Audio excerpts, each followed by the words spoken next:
नमस्कार, मैं दीपक सिंह राजवीर।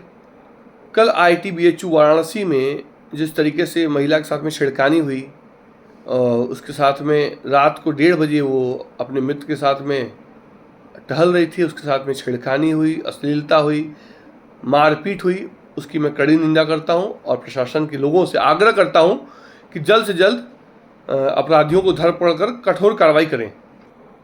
एक भाई होने के नाते, बनारस का एक मतदाता होने के नाते, सामान्य घर का एक बेटा होने के नाते मैं आपसे पूछना चाहता हूं, इस वीडियो के माध्यम से तमाम देशवासियों, जहां तक मेरा वीडियो जाएगा उनसे मैं पूछना चाहता हूं कि FIR में स्पष्ट लिखा हुआ है कि रात को 1:30 बजे मैं अपने एक मित्र के साथ में, नाम गोपनीय रखा गया है क्योंकि 354 IPC में मुकदमा दर्ज हुआ है और सर्वोच्च न्यायालय का निर्देश होता है कि पीड़िता का नाम कभी भी जाहिर न किया जाए।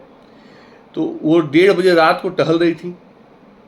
अगर वो FIR में ये लिखा रहता है कि 1:30 बजे रात को हमारी तबीयत खराब हो गई, मैं अपने पुरुष मित्र के साथ में, अपने मित्र के साथ में मेडिकल जा रही थी, हॉस्पिटल जा रही थी, तो समझ में आता। ये समझ से परे है क्योंकि भाई बहुत बड़ी संस्थान की छात्रा हैं, होनहार हैं ये बच्चे और ज़्यादा समझदार है, गार्जियन से भी ज़्यादा समझदार है। 1:30 बजे रात को टहल रही थी, उनके साथ में 3 लोगों ने बुलेट से छेड़खानी किया, तमाम सी चीज़ें हैं, उसकी मैं कड़ी निंदा करता हूँ। लेकिन बहन से आग्रह करता हूँ, निवेदन के साथ बताना चाहता हूँ कि हर एक शॉपिंग कॉम्प्लेक्स में लिखा रहता है कि अपने वस्तु की रक्षा आप स्वयं करें, तो आप और हमको भी अपने शरीर की, अपने इज्जत आबरू की रक्षा स्वयं करने के लिए भी थोड़ा सचेत होना चाहिए। सिर्फ यह नहीं कि आप BHU में पढ़ रही हैं तो BHU प्रशासन की पूरी जिम्मेदारी है कि आपके साथ में कोई अप्रिय घटना ना हो।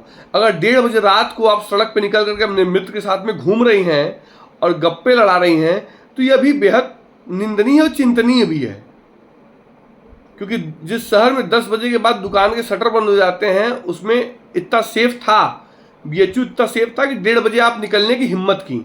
अगर आपको पता होता कि इस तरीके से छेड़खानी होगी तो आप निकली नहीं होती। तो कहीं ना कहीं हमको और आपको अपनी भी जिम्मेदारी लेनी चाहिए, बच्चों को अपनी जिम्मेदारी लेनी चाहिए। और मैं बताना चाहता हूं कि हम लोग जो BA, MA, BSc, MSc, BCom, LLB वाले बच्चे हैं, चाहे B.Pharma वाले बच्चे हैं, उनके घर के गार्जियन रात को 9 बजे के बाद फ़ोन करना शुरू कर देते हैं। अगर लड़का घर से बाहर है, लड़की की तो बात ही छोड़िए। लेकिन हमारा देश आगे बढ़ रहा है, विकसित हो रहा है, विकास की नई ऊंचाइयों पर जा रहा है, तो 1:30 बजे तक क्या 2 बजे तक कोई निकले, किसी को फर्क नहीं पड़ता। मैं विश्वास के साथ आपको बताना चाहता हूं कि इनकी जो मांग है कि BHU में दीवार खड़ी हो और पंडित मदन मोहन मालवीय जी के पसीनों से, काशी नरेश जी के दी हुई जमीन पे जो BHU का निर्माण है उसमें 2 फाट हो जाए। तो बंटवारा तो प्रकृति का नियम होता है, लेकिन ये घर में शोभा देता है, विश्वविद्यालय में नहीं। और रही बात बंटवारे की, तो हम स्थानीय लोगों की मंदिरें गई हैं उसमें, हमारे करमन बाबा का D मंदिर है उसमें, और हम लोग हजारों वर्षों से, कह सकता हूं जब से BHU नहीं था उसके पहले से लोग वहां पर पूजन अर्चन करते हैं। वो परंपरा है हमारी। दीवार बना करके उस परंपरा को तोड़ने का काम अगर BHU प्रशासन करेगा, IIT प्रशासन करेगा, तो निदेशक को स्पष्ट शब्दों में बताना चाहता हूं कि फिर हम स्थानीय लोग भी, आप सब गेट बंद करते रहे। सीर गेट आप 1 घंटे के लिए कर दिए, हैदराबाद गेट का बड़ा वाला गेट बंद कर दिए, छोटी गेट जो अपने सुसवाई में उसमें पिलर लगा दिए कि बस साइकिल अंदर न जाए। धीरे धीरे आप समेटते रहिए और ये सोचेंगे कि लोकल लोग शांत रहेंगे, तो शांत रहने वाले लोग नहीं हैं। आपके माध्यम से, इस वीडियो के माध्यम से मैं बताना चाहता हूं कि 1:30 बजे रात तक घूमना कितना उचित,